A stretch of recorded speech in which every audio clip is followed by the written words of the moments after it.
25 décembre, fête de Noël, fête qui commémore la naissance de Jésus-Christ. L'événement a été célébré dans plusieurs temples et paroisses du pays.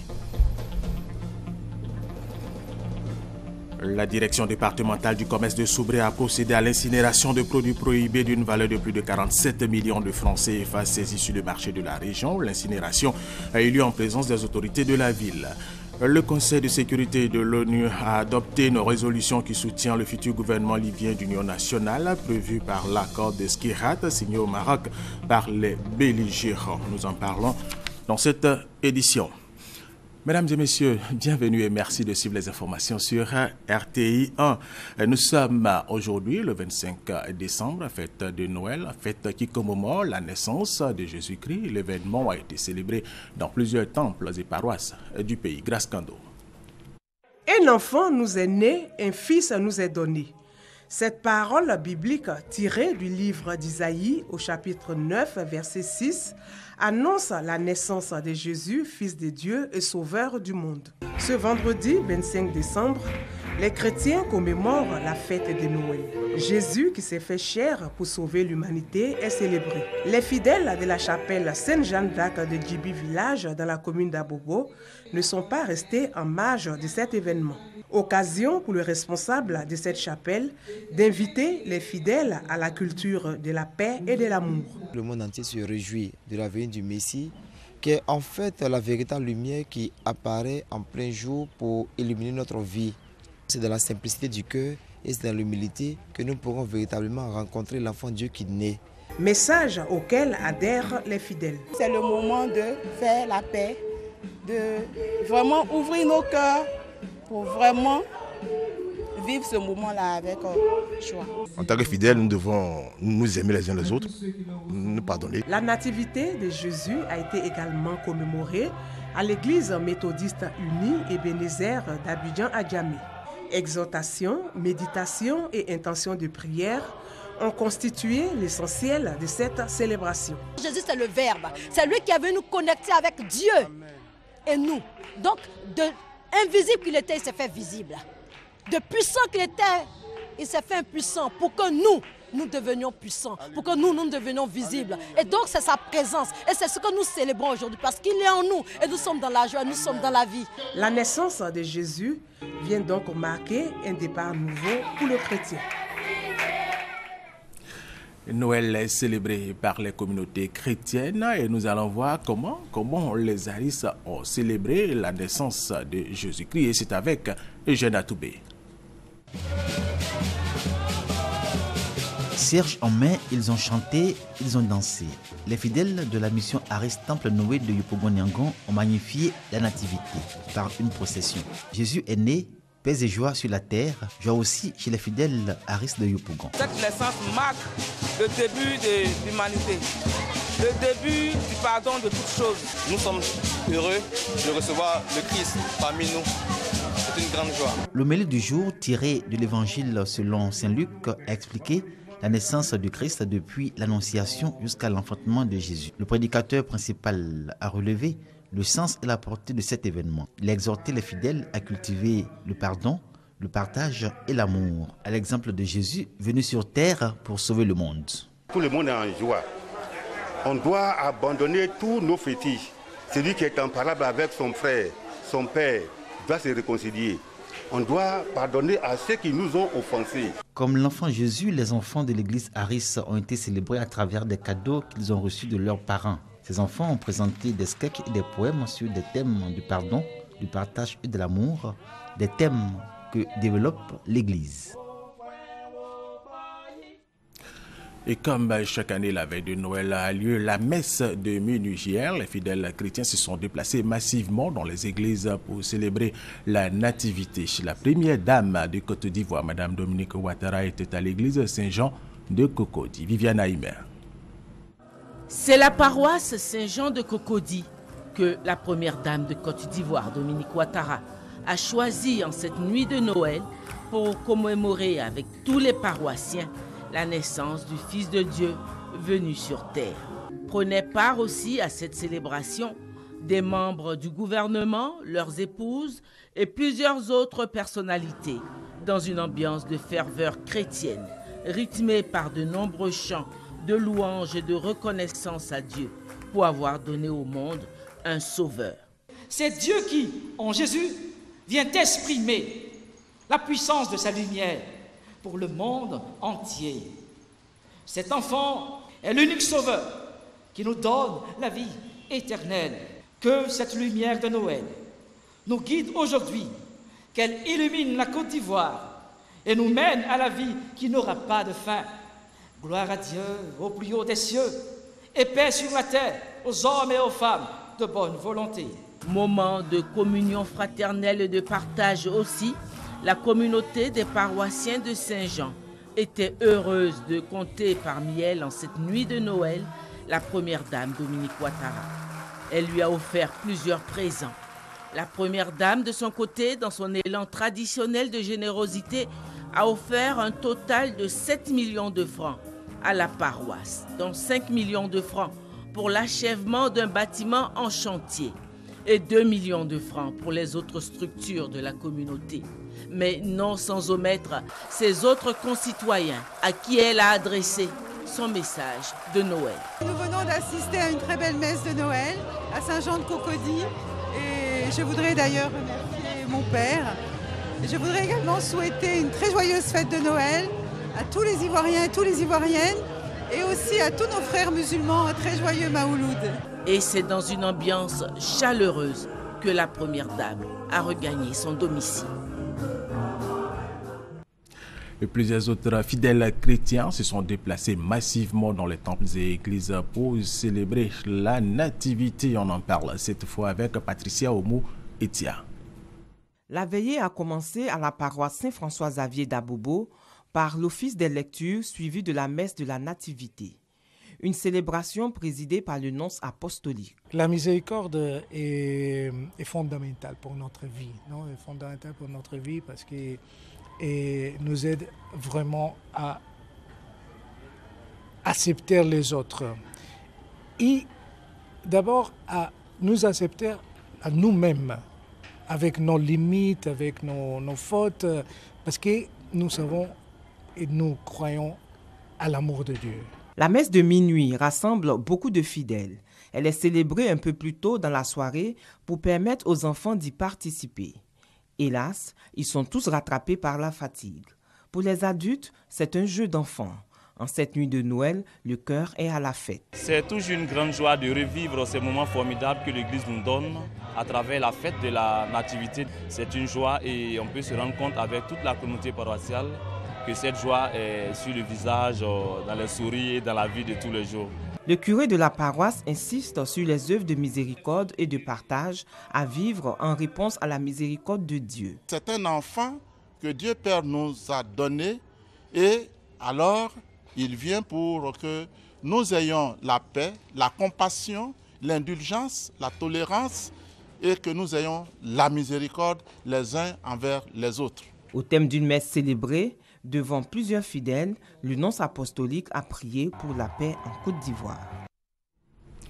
À Daoukro, la capitale de la région de Lifou, au centre-est de la Côte d'Ivoire, les fidèles chrétiens catholiques se sont rendus à la paroisse Saint-Pierre et Saint-Paul de leur localité pour célébrer la naissance de Jésus-Christ. Une célébration marquée par un réveillon. Au cours de son homélie, le curé Jean-Amani Touré a invité les fidèles à la culture de la paix. Les fidèles, au nombre desquels figure le couple Bédi et des membres du gouvernement, se sont engagés à bâtir une église où règne l'harmonie. Après Daoukro, rendons-nous à Bouaké où la fête de la Nativité a été célébrée avec face à la cathédrale Sainte-Thérèse de l'Enfant Jésus. La messe du réveillon de Noël a été officiée par Monseigneur Paul Siméon Awana Ouattara Madou Walter, RT Bouaké. Les fidèles chrétiens catholiques ont célébré le réveillon de Noël dans la piété. Prières et enseignements bibliques relatifs à la naissance de Jésus, ainsi que des chants de louange et d'adoration ont marqué cette célébration. À la cathédrale Sainte-Thérèse de l'Enfant Jésus, le célébrant de cette nuit, Monseigneur Paul Siméon Awana, est revenu sur le sens de la célébration de la Noël. L'archevêque métropolitain de Bouaké a exhorté les fidèles chrétiens à davantage de solidarité, de partage, d'amour pour son prochain, afin de consolider leur foi tout en ayant la crainte de Dieu. Le pape nous invite à contempler le visage miséricordieux du Père. Mais nous ne pouvons pas comprendre ce visage miséricordieux du Père sans la personne de Jésus-Christ. Nous sommes invités aussi à souffrir avec ceux qui portent la souffrance, tous ceux qui portent la pauvreté, la misère. C'est pour ça que le pape nous demande de faire des œuvres de compassion comme Jésus est venu faire au milieu de nous. Paul Simeon Awana a repris en partie le message du pape François, qui invite les fidèles catholiques à rechercher sobriété et sens de la justice. À l'instar des autres villes de la Côte d'Ivoire, Bouaké bénéficie d'une stratégie particulière pour la sécurisation des fêtes de fin d'année. Ce dispositif est composé de gendarmes, de militaires et de policiers à sillonner les lieux de culte, restaurants, bistrots et autres lieux sensibles de la ville. Et nous allons rester avec Ouattara Amadou Walter de RTI Bouaké.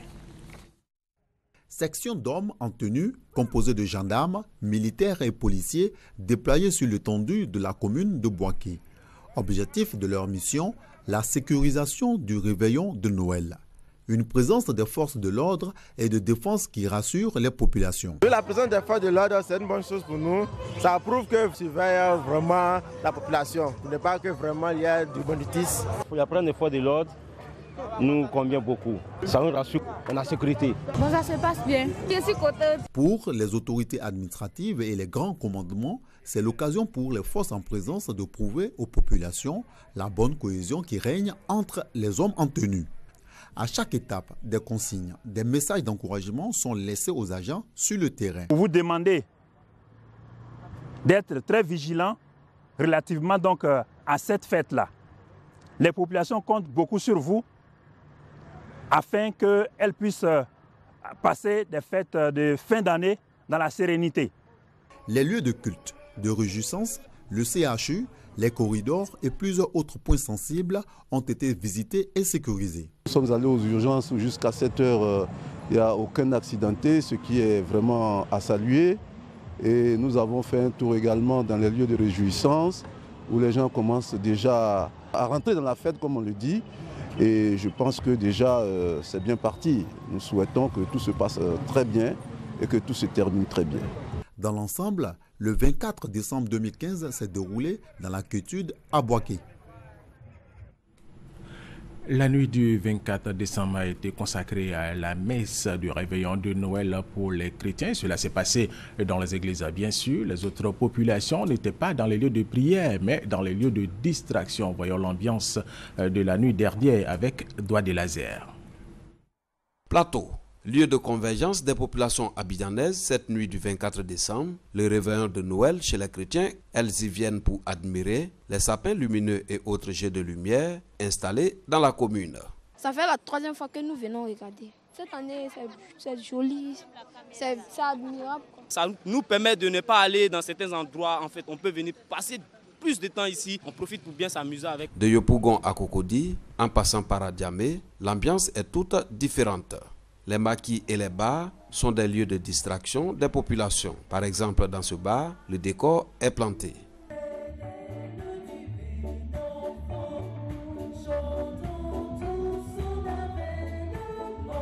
Les clients refusent de se prononcer à notre micro, mais le gérant promet une ambiance particulière. Bonne ambiance, la veille de Noël, on le sent très bien.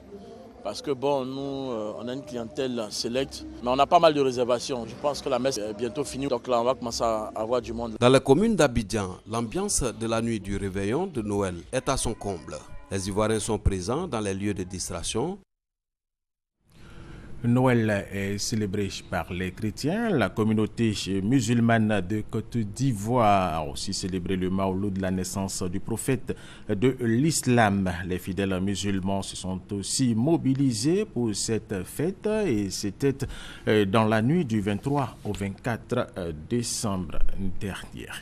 Ainsi, il se referme la page religion de cette édition qui se poursuit avec d'autres sujets. Sachez que dans le cadre de la lutte contre la cherté de la la vie, l'État de Côte d'Ivoire vient de signer un accord avec la Société de métrologie ivoirienne. Elle devrait permettre de s'assurer de l'exactitude des instruments de mesure dans le commerce. Alexis Ouedraogo, reportage. Comment savoir si le kilogramme de viande que l'on vous sert affiche la bonne quantité? Ou encore, comment vérifier le litre de carburant que vous prenez à la station-service lorsque vous ne disposez d'aucun moyen de contrôle et que le vendeur est propriétaire de l'instrument de mesure? Eh bien, l'État est chargé de garantir la justesse des 10 instruments. Pour être efficace sur le terrain, il vient de signer avec Côte d'Ivoire Métrologie un accord. Il s'agit surtout de la confiance renouvelée que les agents économiques et de tous nos partenaires internationaux pourraient réaffirmer dans notre économie, qui pourra ainsi faire la démonstration que lorsque la ménagère achète 1 kg de viande ou 25 kg de riz, c'est bel et bien cette quantité qu'elle reçoit. Et le gouvernement entend bien appuyer ses actions sur le terrain en vue d'améliorer les conditions de vie des populations. La métrologie apparaît comme un outil indispensable d'accompagnement à la modernisation de notre économie, à l'amélioration de la compétitivité des systèmes de production et à la maîtrise du coût de la vie, ainsi qu'au renforcement de la qualité des services rendus aux populations. La métrologie est la science de la mesure. Elle définit les principes et les méthodes permettant de garantir et maintenir la confiance envers les instruments de mesure. D'une durée de 7 mois, cet accord devrait permettre de lutter efficacement contre la cherté de la vie. Et tout à fait autre chose à présent, la SOFACI, Société pharmaceutique de Côte d'Ivoire, organise un symposium. Pendant 3 jours, les participants vont faire des suggestions pour le mieux-être des populations ivoiriennes. Et plus de 250 personnes issues de différents secteurs d'activité prennent part à cette rencontre. Éric Goré, Serge Colliard. La santé des populations, une des priorités du gouvernement, l'accès aux soins de santé, la lutte contre le VIH-Sida et les mesures de prévention contre la fièvre hémorragique à virus Ebola sont quelques-unes des actions menées chaque jour sur le terrain. La SOFACI, la Société pharmaceutique de Côte d'Ivoire, veut jouer sa partition. Elle entend accompagner les autorités ivoiriennes dans le bien-être des populations, d'où l'intérêt de ce symposium. C'est surtout amener l'information pharmaceutique vraie au public. Si tout le monde a accès à l'information pharmaceutique vraie, on va mieux lutter contre les médicaments de rue. Ce symposium donne l'occasion aux populations de connaître des produits innovants et thérapeutiques présentés par des pharmaciens. On va s'orienter vers des nouvelles prises en compte thérapeutiques. On va prendre en compte des pathologies qui actuellement sont mal traitées. À cette tribune médicinale et pharmaceutique, les tradipraticiens sont également à l'honneur. Ils sont là pour valoriser la médecine traditionnelle. Plus de 80% de la population, selon les chiffres de l'OMS, a recours à la médecine traditionnelle. Donc nous devons de toujours améliorer nos pratiques afin que les populations se reconnaissent toujours en cette médecine. La population a besoin d'être soignée avec les médicaments qui ont toujours été utilisés depuis des millénaires par les Africains. Le symposium de la SOFACI abrite des conférences, des ateliers et un grand stand d'exposition de produits pharmaceutiques. Plus de 250 personnalités, au nombre desquelles des universitaires, des acteurs de la santé, participent à ce symposium. Les responsables des directions régionales de la santé et de la lutte contre le VIH-Sida des régions du Poro, du Tiologo et de la Bagoué expérimentent une nouvelle stratégie du lutte contre le VIH-Sida au menu des journées de mobilisation communautaire et de dépistage. Charles Tatou, RT Boaké.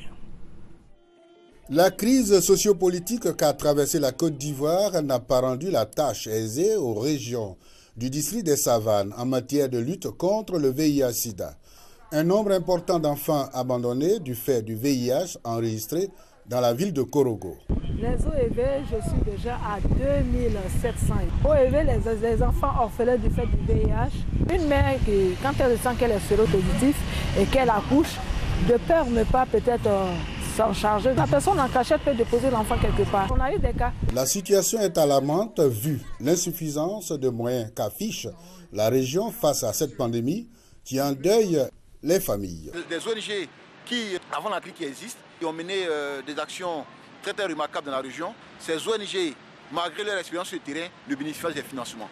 Parce que ces personnes suivaient des personnes. Et quand ces personnes n'ont pas le réflexe de référer toutes ces personnes qu'ils suivaient à d'autres structures qui viennent de bénéficier d'un financement, du coup, ces personnes sont laissées pour compte. Les responsables de la Direction régionale de la santé et de la lutte contre le sida, eux, ont adopté une nouvelle stratégie de lutte avec l'appui de l'UNFPE.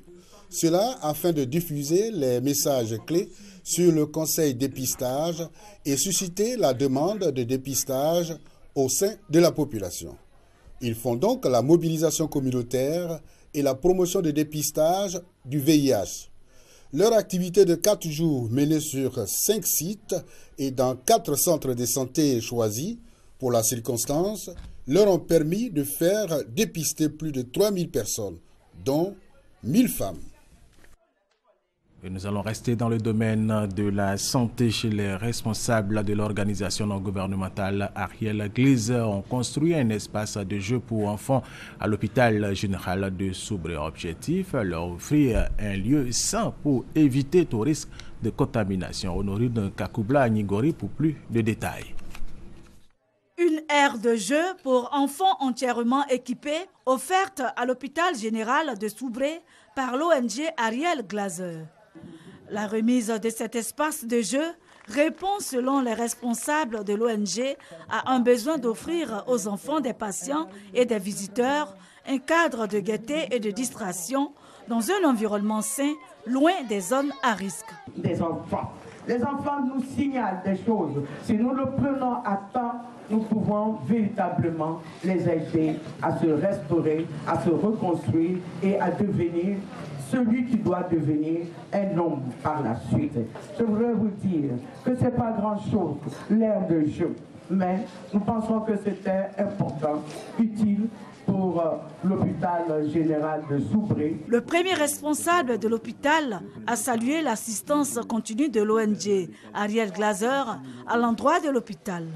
Il promet d'en faire bon usage. Quant aux responsables de cette ONG, ils entendent poursuivre leurs actions, notamment dans le renforcement du plateau technique de l'hôpital de Soubré, dans les activités de prise en charge du VIH-Sida dans 72 structures sanitaires de la région de la Nawa. Deuxième grand titre de cette édition, la direction départementale du commerce de Soubré a procédé à l'incinération de produits prohibés d'une valeur de plus de 47 millions de francs CFA saisis sur le marché de la région. L'incinération a eu lieu en présence des autorités de la ville. Serge Colliard. Selon Jules Anewa, directeur départemental du commerce, le ministre a donné des instructions fermes, à savoir œuvrer au retrait systématique de tous les produits qui peuvent toucher à la santé publique des populations, car la région, grande zone de production cacaoyère, regorge de nombreux consommateurs analphabètes. Ils sont donc exposés. Les produits incinérés sont composés essentiellement de produits alimentaires, cosmétiques et autres instruments de mesure avec des dates d'utilisation largement dépassées. Le directeur départemental a profité de la cérémonie pour inviter les populations à la vigilance. Toujours regarder les dates de fabrication et de péremption des produits pour éviter les intoxications alimentaires. La date de péremption, c'est après-demain. Vous l'achetez aujourd'hui, vous allez garder dans votre réfrigérateur, vous n'allez pas regarder et puis vous allez l'ouvrir parce que c'est frais, vous allez boire. Quelque temps après, vous allez avoir des douleurs abdominales et puis vous allez aller à l'hôpital en pensant que c'est un autre problème. Pourtant, c'est la denrée alimentaire que vous avez consommée malheureusement qui vous crée la maladie. Pour le secrétaire général de la préfecture de Soubré, Soumaoro Soalio, c'est un signal fort aux fossoyeurs de l'économie. Il a invité les agents du ministère du Commerce à redoubler de vigilance pour préserver la santé des populations. Au total, 22 tonnes de produits prohibés d'une valeur de 47 millions de francs CFA ont été détruits. La mutuelle des taxis compteurs fait le bilan de ses activités. Plus d'1 milliard de francs CFA dégagés pour le règlement des sinistres. La MATCA a également mis en place un système de contrôle et de surveillance pour la sécurité des usagers. Nous allons retrouver une fois de plus Serge Colliard. La MATCA, la mutuelle des taxis-compteurs d'Abidjan, se porte bien selon ses responsables. Créée il y a 25 ans, la structure compte aujourd'hui 3000 sociétaires et paye régulièrement les sinistres estimés cette année à environ 1,3 milliard de francs CFA. Pour sécuriser les usagers des taxis-compteurs, un système GPS appelé MATCA Trace sera mis en place en 2016. Il vise à localiser en cas de panne, de vol, d'agression ou de braquage les véhicules. Tous les membres de la MATCA ont promis consolider tous ces acquis. Ils l'ont réaffirmé au cours de l'Assemblée générale élective de la mutuelle, supervisée par le ministère de l'Économie et des Finances, le ministère d'État, ministère de l'Intérieur et de la Sécurité, le ministère des Transports, le Haut Conseil du patronat des entreprises de transport. Pour le poste d'administrateur, 4 listes de candidatures étaient en compétition. La liste Nouvelle Vision, conduite par le président du conseil d'administration, a été reconduite. Les candidats malheureux ont promis œuvrer ensemble à la construction d'une MATCA dans la cohésion, la sérénité et la paix. Conflit agriculteurs-éleveurs, quelle solution durable pour une cohabitation paisible? C'est le thème de la conférence organisée à l'université Peleforo-Gon Koulibaly de Korogo. L'initiative du programme d'appui stratégique et de la recherche scientifique et de la Chambre nationale d'agriculture de Côte d'Ivoire. Adama Kone. Agriculture et élevage, 2 secteurs voisins, mais dont la cohabitation n'est pas toujours heureuse. Et les conséquences des conflits nés de cette cohabitation sont souvent désastreuses, aussi bien sur le plan humain, social qu'économique. C'est un problème qui nous touche directement. Parce qu'en général, dans les zones où réside le cheptel, au Rhin, c'est vraiment l'activité par excellence des choses. Malheureusement, nous passons le temps à régler ces conflits. Je me pose énormément de questions. Comment ne pas concevoir une collaboration parfaite entre éleveurs et agriculteurs? C'est ce qui explique la rencontre qui s'est tenue à Korogo entre agriculteurs et éleveurs autour du thème « Conflit agriculteurs-éleveurs, quelle solution durable pour une cohabitation paisible ?» Initié conjointement par le programme d'appui stratégique à la recherche et la Chambre d'agriculture de Côte d'Ivoire, cette réunion a permis d'identifier les causes et de trouver des solutions durables qui seront proposées aux décideurs.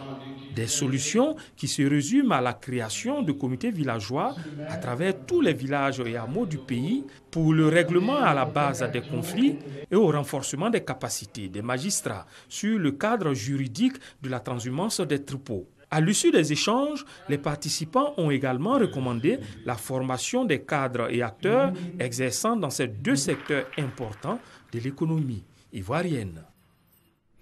Et parlons maintenant de cette caravane initiée par l'Union interparlementaire section Côte d'Ivoire. Elle prône la paix et la cohésion sociale dans le pays. La commune d'Aniamon a été visitée par cette section. Thomas Gessambi. Pour la sensibilisation des populations ivoiriennes sur la paix et la cohésion sociale, une délégation de l'Union interparlementaire UIP, section Côte d'Ivoire, conduite par le député Agbré Toumi, se rend dans la ville d'Aniama. La délégation de l'UIP rencontre les chefs de service, les guides religieux, ainsi que les associations de jeunesse et de femmes, dans le but de faire un état des lieux de la cohésion sociale et du vivre ensemble dans leur localité. Pour la population de cette circonscription, la paix et la cohésion sociale sont notables dans la ville après la violente crise post-électorale. Cependant, cette même population fait des doléances au gouvernement, notamment pour le renforcement de la sécurité, le règlement définitif du problème du foncier rural qui perdure depuis plusieurs décennies dans la ville. Des doléances auxquelles la délégation de l'UIP compte trouver des solutions. Les députés que nous sommes, les représentants, avons pris bonne note. Nous avons surtout recommandé que les populations s'organisent autour de leurs députés pour qu'une fois tous les 3 mois, ils puissent faire un peu le point des activités visant à assurer la cohésion sociale. Il faut indiquer qu'avant l'étape d'Aniama, L'Union interparlementaire section Côte d'Ivoire a visité les villes de Dabou, Djouekoué, Divo et Sakassou, où elle a encore parlé de paix et de cohésion sociale. Et nous allons terminer avec cette information. Le Conseil de sécurité de l'Organisation des Nations Unies a adopté une résolution qui soutient le futur gouvernement libyen d'union nationale, prévu par l'accord de Skirat signé au Maroc par les belligérants. Une résolution qui demande aux pays membres de l'Organisation des Nations Unies d'aider la Libye à redevenir stable. Et c'est la fin de cette édition. Merci de l'avoir suivi. Bonne fête de Noël à toutes et à tous.